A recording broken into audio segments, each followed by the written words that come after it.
Want to say to your Democratic senator colleagues who voted, who defected, and what do you want to say to humility. Senator Schumer? I mean, I will say no.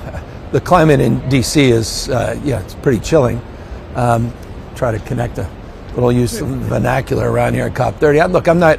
There's some humility and grace. I'm not coming in to punch anybody in the face, but I'm not pleased that in the face of this invasive species that is Donald Trump, who's completely changed the rules of the game, that we're still playing by the old rules of the game.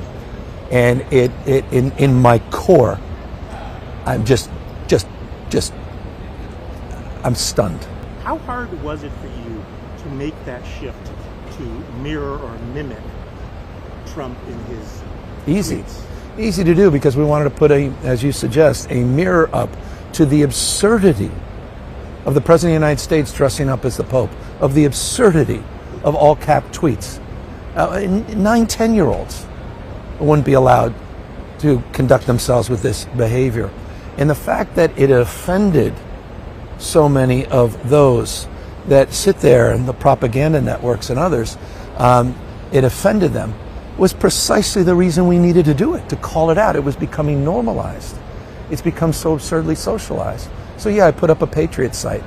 I put up a Patriot site that included signature series knee pads for the law firms, for the universities, for the media outlets, for corporate leaders. Where the hell are they right now?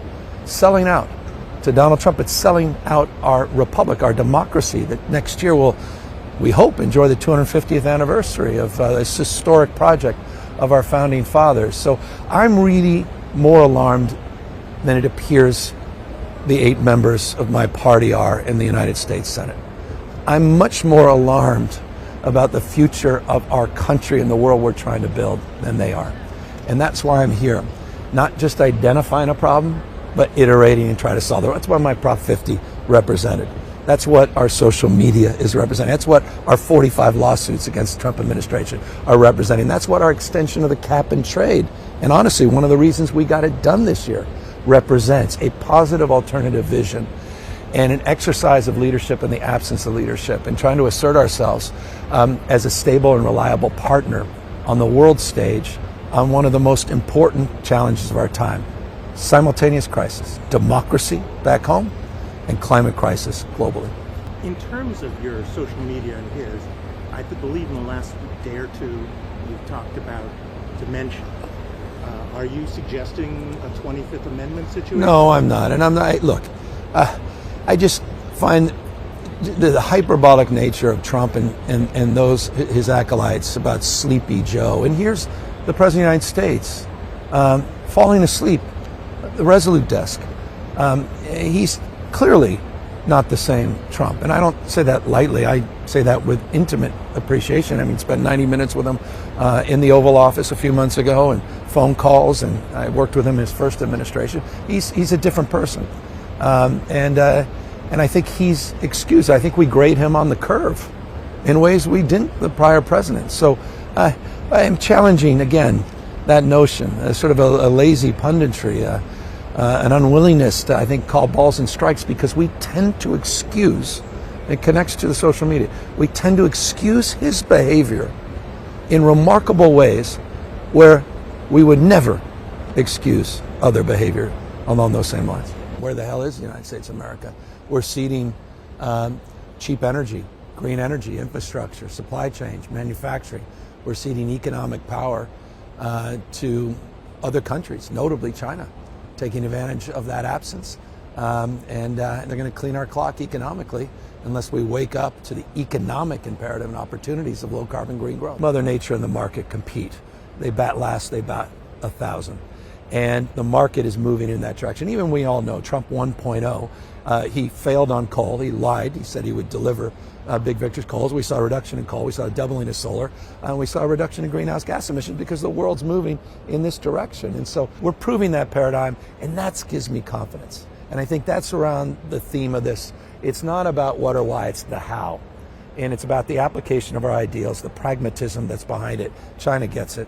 A lot of countries get this. Again, it's not about electric power, it's about economic power. Places, lifestyles, tradition being, disappeared in real time in California. Paradise, California, Grizzly Flats, places that are being wiped off the map because of the ravages of the hot's getting hotter, the dry's getting drier. And so, again, it's in that spirit I'm here, but I appreciate that people are grateful that at least somebody is here from the United States, because we matter, and I'm grateful that they care.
$25 crore गरीब गरीबी को परास्त करके बाहर निकले।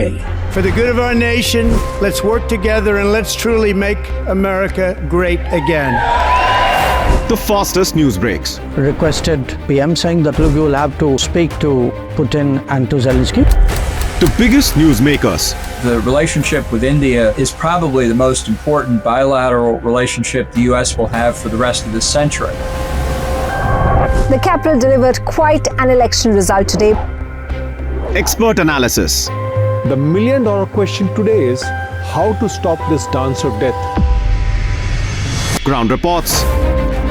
I'm standing at the crossroad of the Kumbh Mela. Behind me are more than 100 entry ghats. Long-form interviews. Exclusionary politics is reflected in Manipur case as well. You don't bother because this is a small state. Deep dive into burning issues. It's often said DRC could be the richest country in the whole world. It's because of what sits underneath. Why exactly did the US topple the Sheikh Hasina government? HT videos. We don't just break news, we break it down.